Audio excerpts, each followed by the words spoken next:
नमस्कार साथीहरू, आज म के हो त जीवन भन्ने शीर्षकको साथमा एउटा कविता लेखेको छु। सुनिदिनुहुन्छ भन्ने आशाका साथ प्रस्तुत गर्न गइरहेको छु।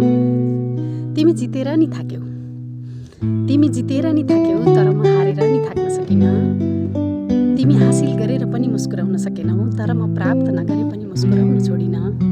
के हो त जीवन, पाउँदा नि खुसी छैन, गुमाउँदा पनि दुखी लाग्ने होइन। होइन, म त बुझ्नै सकिनँ, यो नबुझेसम्म रहनै सकिनँ। यसलाई कसरी बुझौँ, थाहा छ भने बुझाइदेऊ कसैले।